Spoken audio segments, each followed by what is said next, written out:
Talk Public.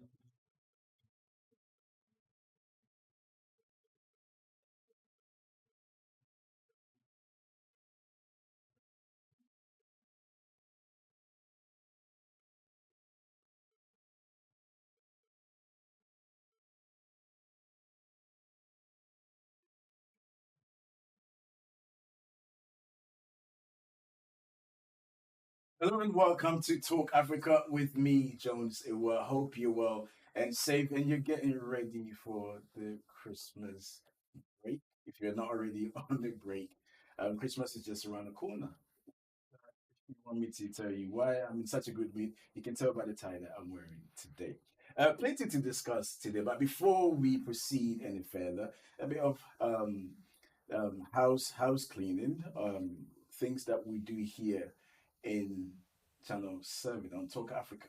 Right, we're streaming live on Facebook. Right, we're streaming live on Facebook. Go onto our Facebook page and then join the conversation on there. You can also listen to us on GN Radio. Make sure you go and tune in and listen to us. We also have you covered.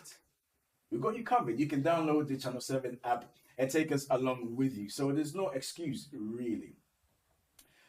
Today, what we're discussing later on, we'll have a financial advisor join us to help us to talk about how we can navigate our way through this financial crisis. Mind you, Christmas, yes, after Christmas, the pockets, things in the pocket, money starts to dwindle a little bit. How do we navigate our way through the financial crisis? So that will be later on the show. And of course, 48 head of states from the continent of Africa went to the US. What did they talk about? Well, the president of Ghana urged African leaders to stop being beggars so that the continent can also be respected. Now we're asking, how realistic is this? But now we begin with what we're going to discuss here with my guest. Have you been in a situation, whether in the workplace or just out and about, and certain things have happened which made you feel really, really uncomfortable as a black person? And you wanted to voice your concerns. But the moment you do so, you're being told that you're playing the race card. So we're asking, has playing the race card enabled racism, or are we just too quick to say that, hey, what you're doing is racist? Okay, are we hypersensitive? That is the question we're asking here. And joining us to discuss this, we have Abner Sewa. Abner Sewa is a journalist and also the editor of Akadi magazine. Thank you very much for joining us, Abner. Thank you. And also Kofi Ali. Kofi Ali is no stranger to the show. Thank you for coming on the show. Kofi Ali is a ECOWAS citizens' rights advocate. Thank you for coming on the show, Kofi. Thank you very Is much. your debut here? Oh, well, I know that you've been on the show a lot of the time in the past, but it's your first time here. Also, it's your first time here. It is. Okay. Now let's proceed, and I'll come to you first. This thing about playing the race card, and the reason why we're talking about this is because recently, there's been an issue with in the media, which has sparked a lot of conversation. We talk about Megan. Dare I say her name? I know that some people really, really don't like that, right? So we talk about Megan, and there are some people too who sympathize and also support her. We talk about Megan, and we've had Jeremy Clarkson also made a few comments. The moment you read comments on social media, everybody voices out their opinion. And the moment you try to bring the racial element to it, oh, here we go, pulling up the race card again. Which, in a sense, it's almost as if you have concerns, you have issues as a black person, voicing out your opinion. It's almost like you're being told to just keep quiet. That's exactly what it is. I feel like it is an opportunity for people to exploit the situation. And I mean, with those particular examples that you talked about, that was my experience. So when I shared my opinion about it, what I got in response from lots of people was, I'm throwing the racial element into it when it doesn't need to be, discussed at all. But I think, the framing of using the race card already, it's weighted. It's already got a certain undertone. So you're almost boxed into a corner. You can't be fair and speak like fairly about your experience because people already have an opinion when they use that word race card. But can you actually, before I come to you, Kofi, can you actually can it be a situation where it's being overused? What I would say is, in most of our experiences, if you're melanated and you may have had experience of racism, we don't go around explaining every single incident that happens to us because we have to survive. It's really dangerous. So I almost feel like it's possibly underreported because we're not always talking about it. And when we do talk about it, usually we're silenced. So I don't know that I'd agree that it's over sort of reported. What I would say is there was an article in The Guardian from 2021, and in that they were specifically just looking at schools. They actually showed that there was about 60,000 incidents reported of racism, but because the government basically has said that you don't have to report it, there's no desire or there's no impetus for people to have to do it. So you're relying on people voluntarily sharing that information. That's just in schools. So that would suggest that there's possibly more that's not reported. So if we're not talking about every single incident, how can we say that it's underreported?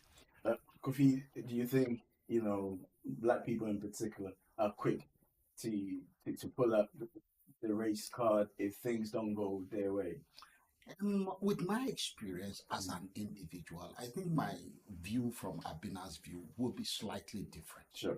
Someone who is born and bred in the system, her understanding, her experience will of course not be like mine because I am a migrant who came in.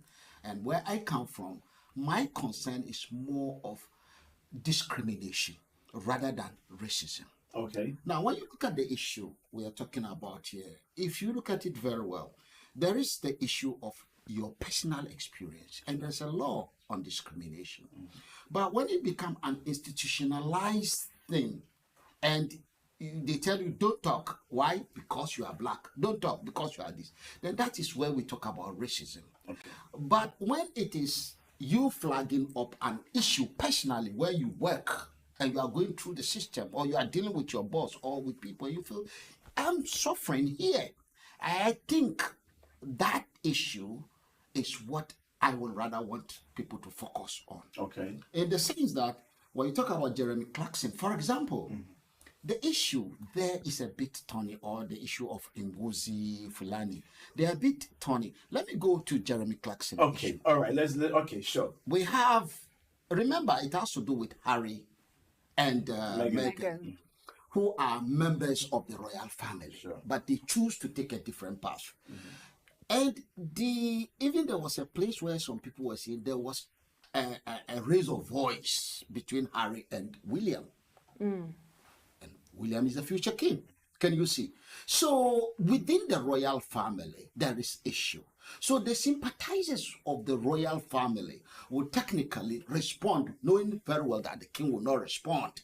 Can you see? Because Jeremy Clarkson, what he wrote, he didn't say it. When you say things, you can make a mistake by saying things wrongly. Okay. But when you sit down to write, you'll have read what you wanted to write, and that is what he wanted. Okay. So he's fighting on behalf of the royal family. I'll come back That's to how you. I I see it. think for the sake of our viewers, people who might not be in the know of what's happening or what Jeremy Clarkson said.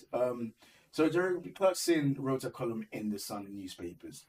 This was again about Meghan, because Meghan and Harry have the new documentary on Netflix, right? And he said one day Harold the Glove Puppet will tell the truth about a woman talking, the colorful word BS, right? Meghan, though, is a different story. I hate her. Not like I hate Nicola Sturgeon or Rose West. I hate her on cellular level. At night, I'm unable to sleep as I lie there grinding my teeth and dreaming of the day when she is made to parade naked through the streets of every town in Britain while the crowds chant shame and throw lumps of excrement at her. You see a problem with this, don't you? Completely. I think it was well out of order. For somebody like me, I haven't watched Game of Thrones, so that suggestion or that metaphor that he was going for just passed me by.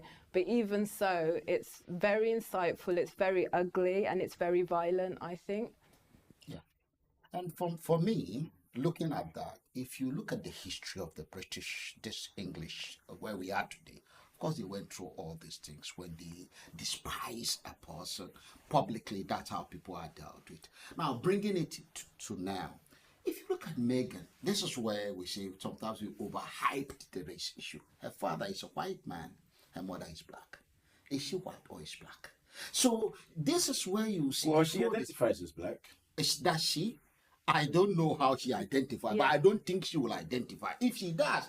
But it may be the attitude of people towards her. Can you see? Which is all over the place. But what I want to see here is that, you see, since this lady was about to marry the prince, people just took, position on her. Some were playing the black race card, some were playing the white. So even before she came into the picture, they've already formed camps around her. And that, I think, is the biggest problem. To me, I don't think she's supposed to go through this. But people, things have turned out to be like that. They hate this because her father we saw him. We saw her mother. Her mother is like me. But Her father. Kofi, I just want to ask you, don't you think what she's going through and all this hate speech or statement made towards her has a racial element to it? I do not think it's done because, to me personally, she's black. I'm sorry to say that. To me, I think, remember, the king cannot talk. The king will not talk. William is quiet. Who is Jeremy Clarkson? Directly, I have no problem with these people. But indirectly, the loyalists of the royals are those who are reacting, because the royal family mean a lot to people in this country. There are some people who go to the extreme end that you'll be shocked. And Jeremy Clarkson tend to be one of them. If you are not looking at this, Are you justifying what Jeremy Clarkson said? Because if you ask me what I told you that to do that to any human being, you see, when we take it to that level, to any human being and say, bring a human being to be subjected to what he's suggesting, even when it used to be the norm in the past, doing it now is abnormal. Yeah. Can you see? So we deal with the issue that it is wrong to do that to any human being, Yeah. whether she's white, green, or yellow. Yeah. I think we will do better. Yeah. But if you put her on the black box and say, oh, she's black, that's why they are doing it to her, then I think this is where we rope ourselves in. But my question is, how do you know it's not because she's black that they're doing it? You don't see them treating Kate like that. There's examples where we've had newspapers where they've actually talked about the same thing when they were both pregnant, and the way that the media portrayed both of them was completely different. There was a problem with Meghan holding her stomach, but there was no problem with Kate doing that. So I would like to ask you, how do you know that it's not to do with her colour? Well, I still want to say, remember, an American even coming in here. This is, it's not a common thing here to have somebody from outside. This lady was not part of their class system. But neither was Kate. Kate wasn't as well. Well, and so I found- they gave her a hard time in the beginning. They've given a did? lot of yeah, they did. And then the press changed, but the press changed. This is 6 years of her having to deal with this, to the point where she feels suicidal. At what point do we say we stop doing it? Well, I don't know how you can decide that it's not racist. It's really difficult. I know that this country is fixated with race. So you saw at the wedding, they kept going on about it. So there's a fixation, and it's because I think Britain hasn't got to grips with understanding what racism is. And you mentioned about my experience because I was born here, even though I'm Ghanaian, and you came as a migrant. And I understand that because my parents, growing up, if you have an issue related to race, it's like, keep quiet, just get on with things, because, you know, almost like you don't have the right to speak about them. So I understand that.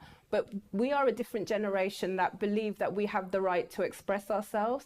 And we have to also remember that before our parents came here, it was the Caribbean people that pushed the way for us to get the rights that we have. The rights that we currently have is because people stood up and said something about it. And that's why when our parents came here, they may not have faced the degree of racism that the Windrush generation faced. So we have to be thankful for that. But they had to say something, and that's the difference. We're going to keep quiet and not saying anything because that's our that's how our parents told us. But I don't know that that benefits us in the long run. Well, and that leads me to my next question, because we're talking about Fulani Ngozis case with Lady Hussey because she came out and spoke about her experience with Lady Hussey. And there I go say it again. People are saying, oh, she's playing the race card. Well, as I even was discussing with you before the time with Ngozi and Lady Hussey, you see, when I heard the conversation initially, I said, "Oh, this is not right." Pushing someone and doing this and that and asking them where do they come from. Honestly, I even was on Twitter and I was really saying, "No, it's unacceptable. That's racism because you're listening to the clip." But when I saw the picture of Ngozi, which people put on on Twitter, I even remember sending that to my colleague Jones, and I said, "This appearance," because the problem is, if you are born and bred in this country, there are things they expect you to do. There are certain boxes. If you are born in Nigeria, there's a way they expect you. If you are born in Zimbabwe, if you want to go local. But this girl is born here. She probably never been to Nigeria before. Why in that kind of forum that she dressed this way? You see, her dressing then put me aback. I was even asking Jones that, is it the one here? Is it the same as the? And when I called people to come and look at it, everybody said, yes, there is. You will see that. You see, sometimes I think if Diane Abbott, David Lamin come into place, you see them, these ones are born and bred here. But the appearance of Ngozi, it will, if I'm with her, I'll go and ask her, please, where do you come from? Why? Which people are you? Even the queen, I believe, does it, because this lady in question was the godmother of Prince William. Yeah. And the queen herself, while she's alive, these are those who advise her. She want to know people from their background. Yeah. And sometimes people try to show who they are by the way they dress. Then if you don't know, you ask them. Persistence in her question. Go on. I was just going to say, but she didn't ask her. What she did was she touched her hair. She moved her dreads out of the way to look at her name badge. And when she found out what her name is, she didn't communicate with her on that level, like, oh, your name is Ngozi. If she wanted to know what her name was, she didn't have to touch her hair. If she wanted to find out where she was from, there's a way that you do that. If you look at the transcript of how she asked her, it was persistent. She kept saying, I can see that I'm going to have trouble getting it out of you. Yes. Now, that sounds like somebody who's fixed on the sort of impression they have on who they think you are. On the issue of how you dress, I wear lots of different African attire. It doesn't mean that it doesn't place me anywhere. It's something that I wear because I like it. I wear a lot of Ghanaian clothes. That's what I'm wearing at the moment. But the difference between me and Ngozi is her descendants would not know where they were from. Her parents are Caribbean. She's got African heritage, but she completely would not know where she's from. I know. So it makes sense when Lady Hussey kept asking her, she's not going to have an answer for that question. She wanted to know specifically in Africa where she was from. She'll never be able to answer that question. Ngozi is not from anywhere. Ngozi was born here. Yes. I'm coming. You see, if I meet a voodoo priest or I meet a imam, yeah, or a doctor, it's the appearance you look at. And if I want, I have you see the forum where they met. We have brought it to our level. They are in their own social forum. The fact that she touched her, she's a female. The other one too is a female. I want to check your badge. Yeah, ask me my name. She doesn't have to. She does. When you touch, she has to. If you invite me somewhere, I don't expect to be manhandled. I don't expect you to touch my hair. They are friends. They've been meeting all these years. And don't forget, this lady in question, if they are not friends, where are they meeting there? They should have invited me too. I'm not invited. They are in the same boat. See, you see, they have the way they do their things. They have the way they do their things. They meet, and that's how they socialize. If that's the case, then she should have been touching every other person's hair to move the badge. Maybe nobody else have come to complain. Don't forget. Remember, she didn't complain. Don't forget. This one even didn't complain. Yeah, because that's what they do. No. See, remember. This particular lady is the advisor. She is with the Queen for all these years. So what have they been doing? It's the same thing they've been doing. So you would think that she'd know how to, sort of comport herself when she meets and receives people. You see, there are places and forums when you meet. In each forum, and even in Ngozi herself, she's saying that this is normal in a way. It has You become understand? But then normalized. when you listen to the video, and this one feeling is her right to know, and this one feeling I'm not going to tell you, and the other one feeling no, now we are getting to somewhere. You listen to them, you see that it's a game they play there. But when you bring it to our level, it has get out of. That's what they do. That is why you go there, you see. Why should you go to Camilla was there? Yes, Camilla was in that yeah, picture. Camilla was there. So it's a forum. Well, They know she. Ngozi didn't see it as a game. She was actually Ngozi disturbed by it. came out herself to Yeah. say on so many occasions that she actually didn't. She said it, that I didn't want to make a case out Yes, of it. she said didn't. it. But, And but, this- but then that's re-emphasizing what Abna It was is saying. some. Yes. That because we've been made to keep silent, to Oh, be no. quiet Yes, about yes, it, yes. you don't feel the need to come out. Let me give you an example, a quick one. This Harvey Weinstein's issue Yeah. with women being abused, Mhm, right? mhm. So for so many years, women kept quiet because of how powerful Harvey Weinstein is, and as such, they believed that when it came out, they wouldn't be believed. All right, no one would believe them until the movement, the Me Too movement, started. Yeah. To the point where people now felt comfortable and confident to come out. So if we don't talk about these things, then people won't have the confidence to come out to speak about it as well. Well, that of course. Look, don't forget when we started. There is room when you feel oppressed and when you feel challenged, you should come out and do something. But there's also something. Are we the only people here? There are Asians here. No There one. are blacks here. I'm coming. There are Europeans here. There are even people from Eastern Europe who feel and believe they are being discriminated. There are people from the Middle East. But sometimes Quickly. in our own side, I think the way we come out, it's like we want something different. All But right. what we want is fairness to everyone. Absolutely. So let us put it Let- back. let- And no one's stopping Asian people and every other people who feel oppressed from speaking. We're speaking for ourselves and we're talking. And I think usually when you find the most oppressed people, when they are given or they fight for their rights, that helps everybody else. I don't think that this is something that we should be discussing. If people who are Asian want to complain, they should do it. All right. Kofi and Abna, thank you very much for coming in. We're done with this segment. Keep the conversation going. Keep sending your messages, and we will read them out. But now we'll move on. We're moving on swiftly. As I mentioned earlier on, 48 head of states from across the continent of Africa met with the United States president. So this Now, the president of Ghana seized the opportunity to speak to African leaders, to which he said to them, listen, it's about time the Africans stop begging So this, the US. this is a very good to be respected, even when as far as using China as an example.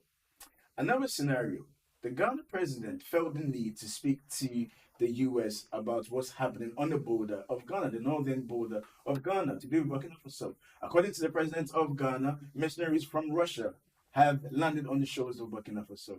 And as such, it is a threat, a security threat to the Fourth Republic, to Ghana, and wants partnership with the US to be able to address this particular phenomenon. Let's take a quick listen to this. the important efforts on regional security. We're strong partners, including on the UN Security Council, which we greatly value.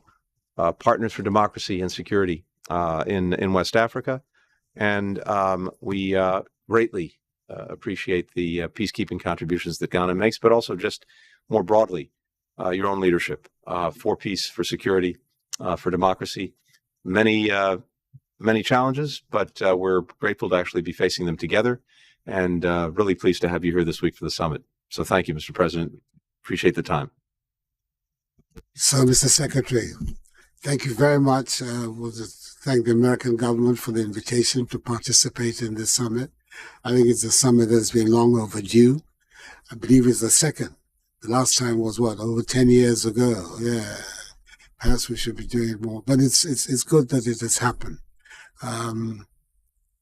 It gives us an opportunity to talk about many common threats and challenges that we have, which you've identified. And particularly for us, to be able to put into relief where we are. Yesterday, I was part of an extremely useful meeting with the people from the Congress to come and talk about security matters. I believe that Madam, you were there, you were part of the meeting. And its significance for us. I think that beyond everything, that is a matter that I want to urge upon. Today, Russian mercenaries are on our northern border.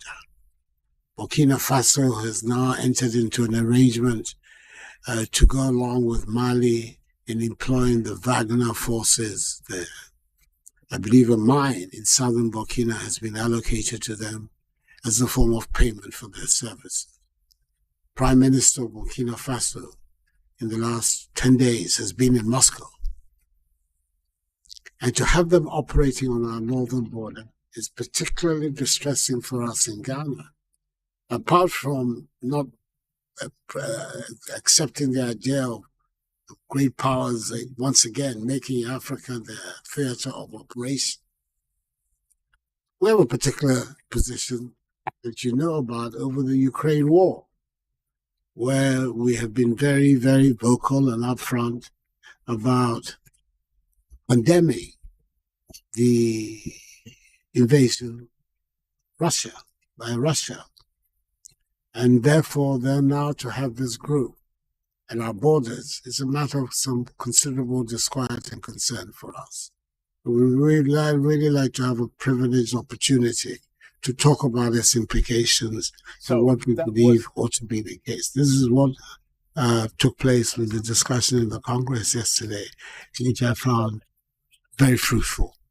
And I would like the themes of that discussion should be the things that we should continue to address. To what? Also, he spoke about the fact that African leaders, we need to stop begging to be respected. He used China as an example. Look at China now. China is respected. China does not beg to be respected. But the question is, how did China get to the position where China is actually going toe-to-toe with the US? This and much more coming up after the break. We'll be back shortly. Talk public.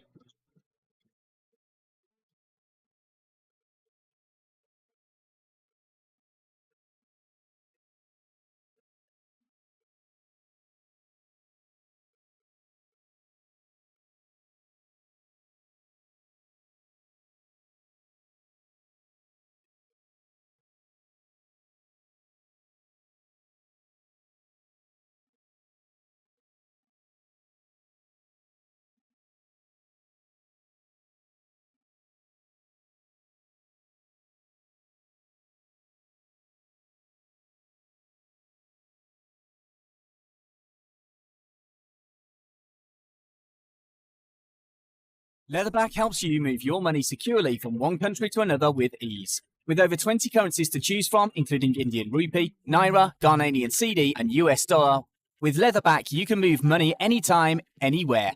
Simply sign up, verify your identity, and you're ready to add money to your account. Leatherback is licensed in 4 countries, and with full visibility of your cash flow via our dashboard, you're in control. One access, one platform, one world. Download the Leatherback app and let the journey begin.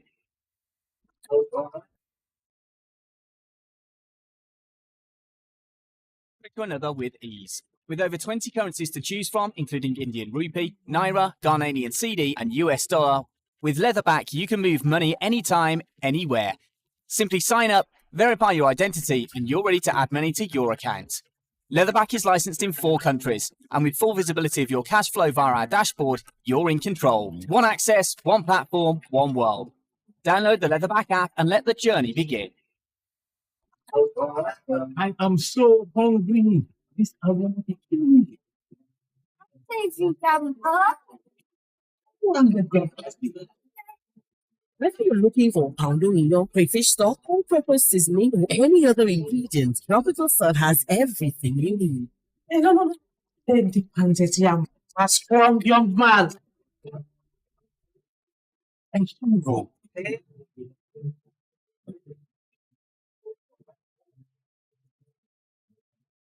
Mommy's the real hero.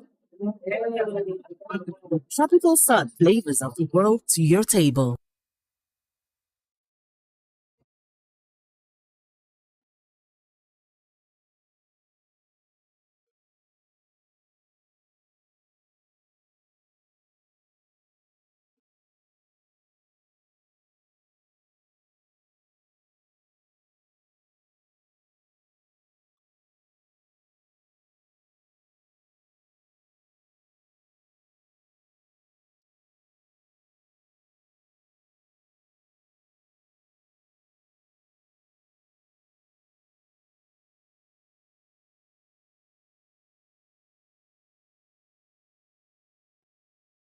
So public.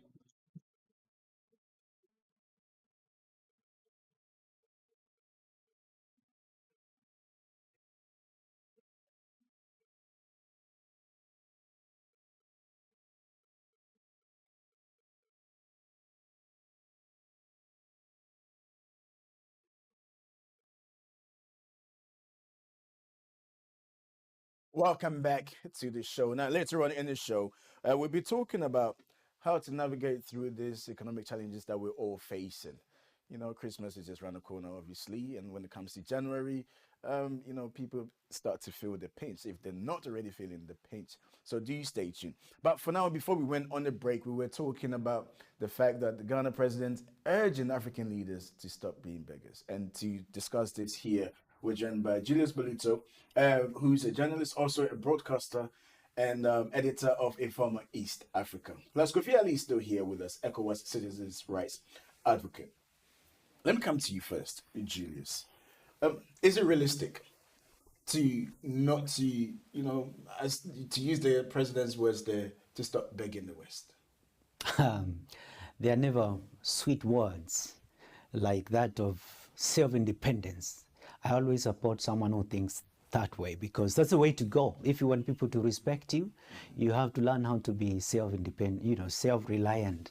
The problem we have had in Africa for many, many years, is reliance on the Western countries. How do you expect them to respect you when you are going with the begging ball all the time, beginning from World Bank, IMF, aid here and there, begging from some countries, all this aid coming from different. How do you expect them to respect you?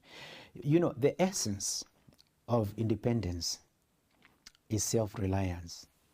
Without that, then again, even when we talk about sovereignty of nation, it doesn't mean anything. So I'm very much for the words that came from Ghanaian's president's mouth. And of course, that angle of self-reliant, I'm for that. There are other elements that are debatable and also controversial, and it is lack of self-independence. It's the lack of self-focus by African leaders to also say, we are a country, we are a nation, we should be respected. When you don't see it that way, right, then again you begin to live in a world whereby every other moment a country is looking to be an ally of a bigger nation. It's like you can't stand on your feet as a country. That's not good.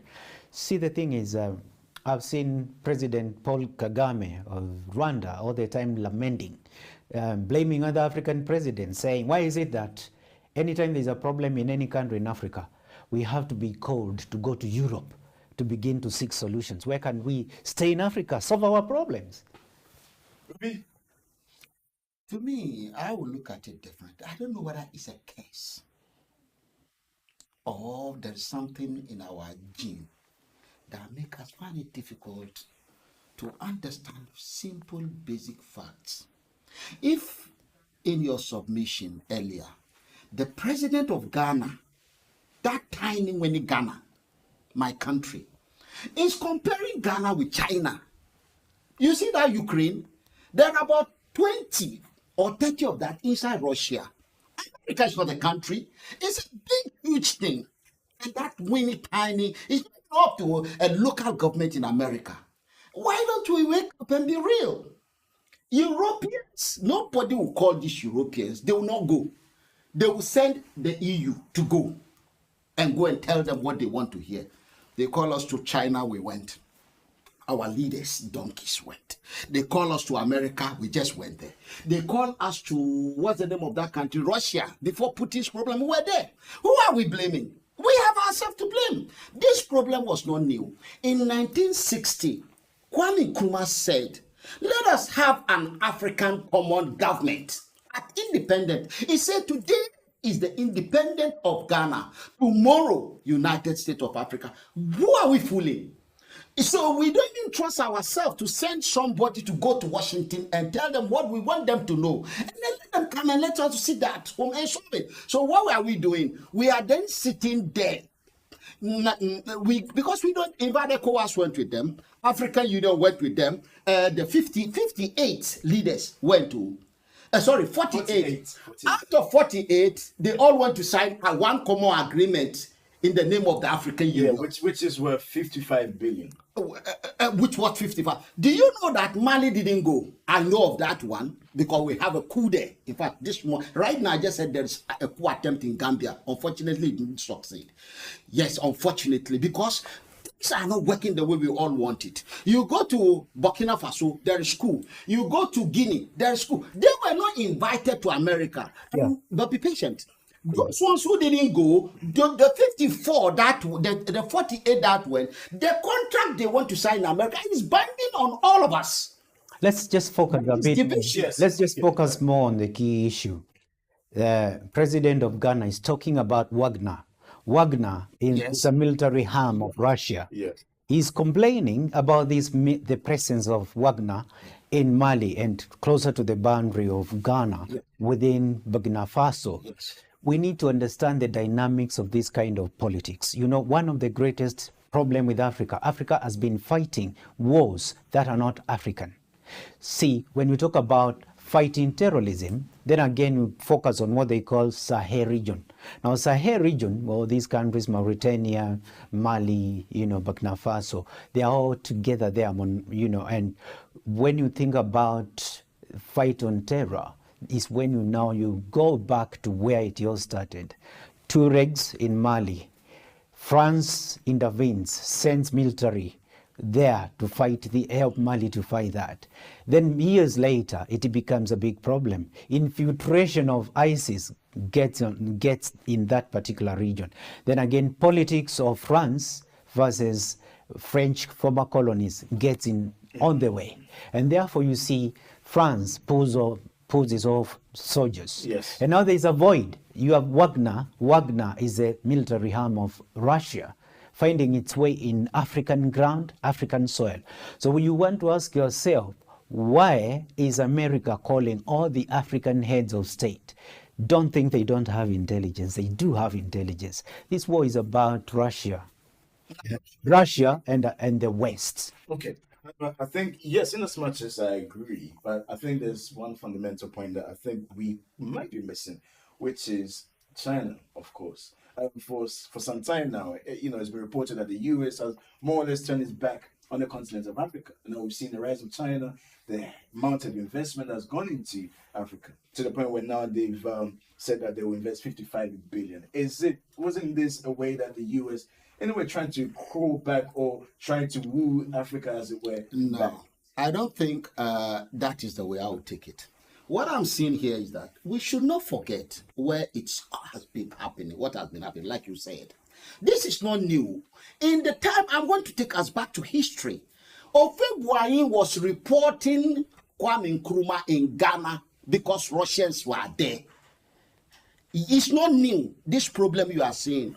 The French were in Burkina Faso, where they were mining. In as much as you're saying with their military. No, I understand. In as much as you're saying it's not new, Nana-Addo is a different president to that of Kwame Nkrumah. Hold on. Maybe Kwame Nkrumah might have aligned himself to Russia. Nana-Addo is not aligning himself to Russia. Then that's where I'm coming from. You see, what we are not seeing is that the French did not leave. They were asked to leave. They've left Mali, they've left Guinea, they've left Burkina Faso. And when they were leaving, as they say they are fighting terrorists, they are also mining. That mine is where, because these same people are those who are protecting the corrupt so-called politicians. And so when these military guys came in, it's made me to be sounding like somebody who is sympathetic to the military cause. I'm a Democrat. I strongly believe in democracy. But there is a problem here. What is happening is when the French left, the Russians were invited in. This has nothing to do with China. What the president of America now, Ghana, is doing is Americans have arranged with him to tell them to come. The British are already dead. Yes, they are dead. So Americans, they know what is coming to say. They plan it. They want to come. This Russia, if you go to China, there are Russian firms there, American firms there, Chinese. They are all working peacefully. Nobody is carrying weapons. You go to India, these factories are there. In India, there are Russian factories, there are American factories. They don't have weapons. Why is it on our own place, in our land? Instead of coming to set up businesses and employ our kids and pay tax properly, they are there with weapons terrorizing people. Last time I checked, China population has gone up close to 1 million Chinese people on the continent of Africa. While we are talking about Wagner, which is Russian arm of the military arm on the ground in Africa, we are talking about every country that China has gone to invest. They also have the equivalent of Wagner. They call them security arm of this. They are military by all means. They do their own intelligence. They're on the ground in Africa. Talk about your Africa again, and you see every other country in Africa, most of them is scattered, full of military bases. Why military bases? I want to tell you that any country that wants to have influence in your country, they start by bringing a military base there. Remember, this is all warfare. And If war broke, they can begin to attack from where you are. So American military bases scattered across Africa. Chinese military bases in Africa on the ground. Russia, it started with Sudan.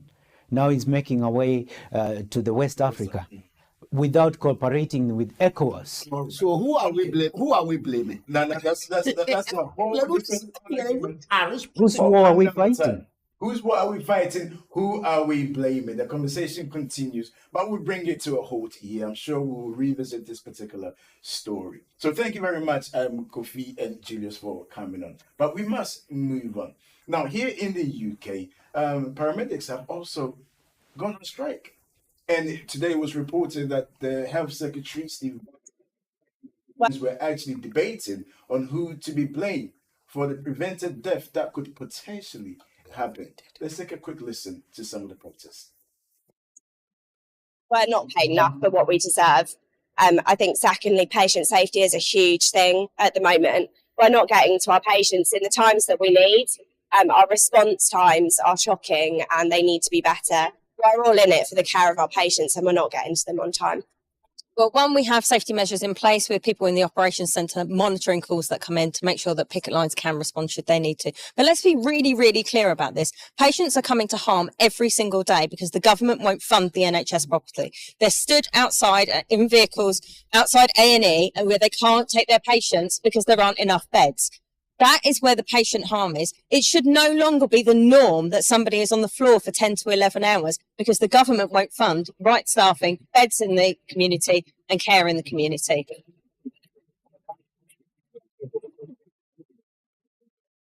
So members of the armed forces will be providing non-clinical support and in the form of ambulance driving, and they will be assigned to non-emergency tasks. So there should be no scenario where they need to run red lights. Their task is, as I say, non-life threatening. If it is life threatening, then paramedic crews will be deployed to that incident.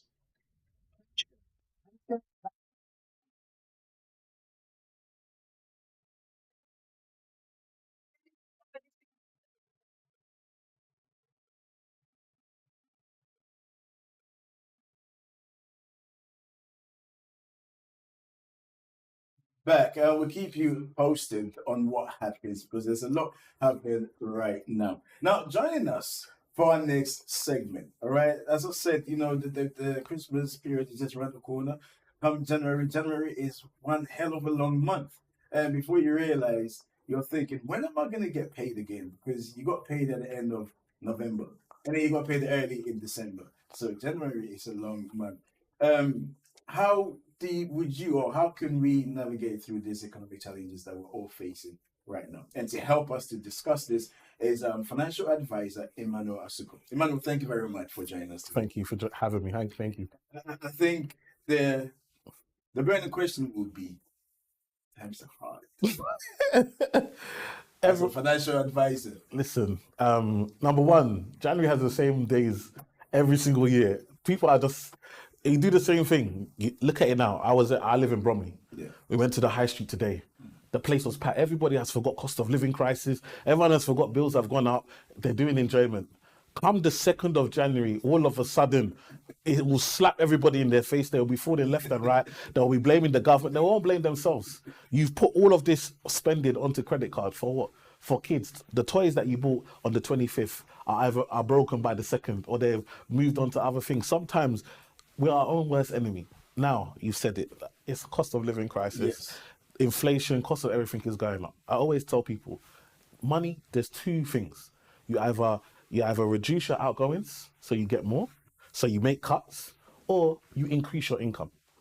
These are the only two things. People think I've got some magic wand or there's some tablet that they will take somewhere and money will just start to multiply in your, unfortunately, that may be some other country, but here in this UK, you either cut back or you make more money. And that's what needs to be done. And of course, it has been reported that this financial crisis, the economic crisis rather, will impact especially the Black community significantly. Yeah. Do you know why? I was about to ask you why. Why? Because we have been sold a lie that we go to school, we get our education, we get a job, that job will pay us, we get a pension, we work for 40, 50 years and our life will be fine. It's a lie. The biggest problem we have is that we have one source of income. That is the biggest problem for us. We have one source of income. That means that one person can say whether you can feed your family or not. You have one source of income and then you live to the maximum of that one income. And then the job says, oh, unfortunately, business decision, we don't need you anymore. You have no savings, you have nothing to fall back on. For me, I always say there are 365 days in a year. Why do you only get paid on 12 of them? If you did a test, Nigerians, Africans, you know how you start your children to go to school or test. If you did a test and you got 12 out of 365, would you clap for yourself? You wouldn't. No. But this is what we do. We go to work and we get paid 12 times. We need to understand that there is money to be made every single day, and you have to find how you can tap into that to try and increase your income. Is that having a side hustle as well? Side hustle, but even things that you have. I have clients. Good enough for a lot of us who may live in cities. So we may live in cities. You may have a car park space, but you might drive to work, or you might not have a car. You can rent it out. You might live near a stadium. You can rent it out. There are so many things you can do. I've got people that have nice cars. When they're not using it, because they take train to work, they rent it out. You can have a camera. You can rent it out on websites. You have clothes that you're not using. You can rent them. You can rent your clothes. You can sell your clothes. There's income. If people think I have to be an entrepreneur, I have to have a limited company before I can start making money. Emmanuel, this is not right for me. Because, people watching right now will be saying, what? I can rent my car? Oh, I should rent my car. So then the question is it so much about, is it the mentality or what we've been taught from? Yes, it's the mentality. Yeah. We have been taught consumerism. Yeah, we have been taught that money is designed for us to spend it. That's how we understand money. You get money and then you use it, you spend it, right? So even I always tell people, when you're a kid, you go to a Nigerian party, you dance, they give you, your aunties will spray you money. You get that money. If you're unfortunately like me, you give it to my mum. My mum will tell you, when you go back to ask for it, she'll say, how does the light switch on? How does this switch on? Your money's gone. But if your mum's good, you give the money back. What do? I want to go and buy sweet. I want to go and buy this. You only understand the concept of money from what you can buy. When you start to understand money from a concept of money makes me money. What did Donald Trump say? My dad gave me a small loan of $1 million. Yes. $1 million. Yes. Small loan of $1 million. And today he's a billionaire. What does that teach us? It takes money to make money. Wow. Okay. It's interesting because coming on the show today, when I told people that you were coming on here, one of the main questions I got was, okay, Jones, I make £1,700 a month. The cost of living, everything is going up. I need to pay for my gas, and my bills. How do I save? What are the practical steps? I think the practical steps, we got to think about understanding your needs versus your want. Yeah.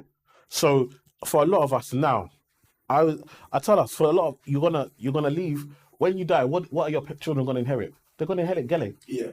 They're gonna inherit gele and lace and wigs and shoes. That's all you're leaving for them. You got to start understanding, what do I need and what do I want? You go to a party, they say this is the latest material. You don't have to buy. Some of you've got another shade. It might not be the exact purple, but you've got a purple in your wardrobe. Wear that purple to that party and keep your money for something else. But no, we go and buy and spend, and then we wonder why we don't have the money when it comes time to do other things. So what's important is, number one, understanding what you need versus what you want. Actually, look at your income and outgoings. I ask people, how much does it cost to be talked? How much does it cost to live your lifestyle? People don't have a clue. They don't know what that amount is. But I ask you, what does your boss have for lunch? You know what your boss has for lunch. You know when you're going on your lunch break. You know all about your work. But your work is not your life. When you understand that your work is somebody else's dream, somebody had a dream and now they can afford to pay you. When you understand that is what work is, all of a sudden you see life different.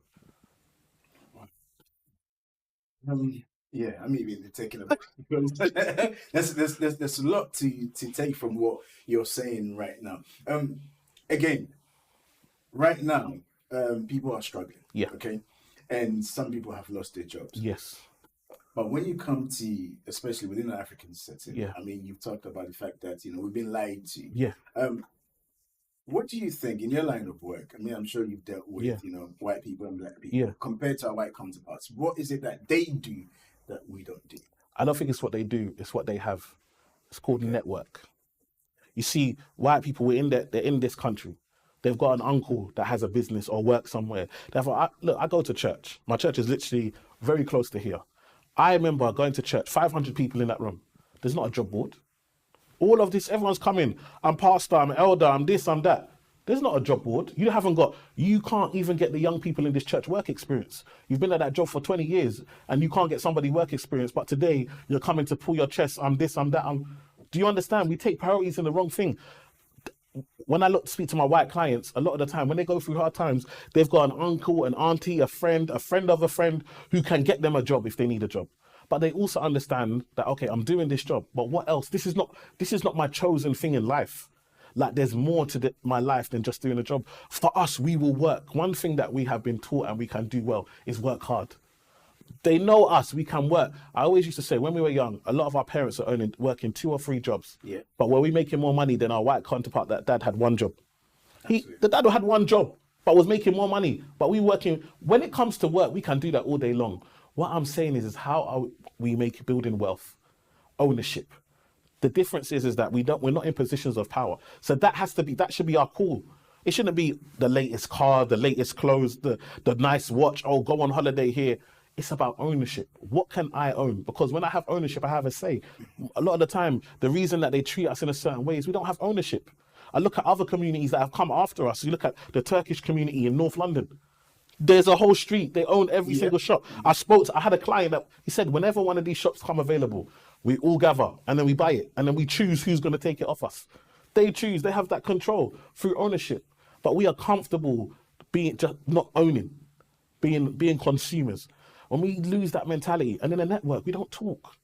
We always talk about knowing your worth, do you even know what your mum earns, what your dad earns, what your brother earns? You're getting into uncharted territory. This is it. You don't know. So how do you know that you're getting your worth if you don't know how much people get paid for what you do other than what your boss is offering you? Because somebody might say, I'm getting 30K, and I think, that's good. But when you understand the person next to you is getting 45K to do the exact same job, how would you know? So you need to have a network outside of yourself. One of our problems is we're at home, we're watching Nollywood and thinking about Africa when we are here. Your problem is here in the UK. Start having some people that you can network in the UK that can help you fix your problems. We're so focused on back home. We're still scared of cats and all of this flying in the night. Listen, we've got real issue here in the UK. We need to solve. No, it's interesting you touched on this because this is very prevalent in our community where people are putting in the shifts here, but they're thinking back home. Do you think maybe it's time for us to shift our thinking? Trying to invest back home and concentrate here. I think the back home thing is fine. but not at the detriment. You have to let's do simple economics. Yeah. If I own a house in the UK, we have seen every 10 years, especially in the southeast. I remember, as black people, we mainly live in cities: London, Birmingham, Manchester. That is the main places where you'll find our community. So we live in cities. We have seen, especially in the southeast, every 10 years the house price doubles. And so what does that mean? And then also the rental income. So if I own a house here and it doubles, I'll pay the mortgage, I can always take money out of that property and go and invest back home. I've seen so many people talk about back home, but they never actually ever end up going back home. Yeah. They end up saying, I'm going to do this back home. They buy one land and say, yeah, back. And then they never build anything. They never do anything. And then your children are suffering here. Your children are forced to now rent because you don't own. You haven't given that leg up. Parent, you've got to give them the start. If I want my children to succeed, I must make sure that I have something that even when I go back home, they can still say, this is a Suko. This is something that our family name that we own here, even if I'm going back there. We're missing a trick. Suko, I can talk to you all day long. And I hope this is not the end. I hope, we can have you come back here again to talk to our viewers, because there's a lot that needs to be discussed, especially when it comes to managing our finances. Definitely. Thank you very much for coming here. Thank you for having me. And unfortunately, we've come to the end of the show. Thank you guys for staying tuned with us. And also a big thank you to Julius Abnosewa and also Mr. Kofi Ali, ECOWAS Citizens' Rights Advocate. Keep the conversation going.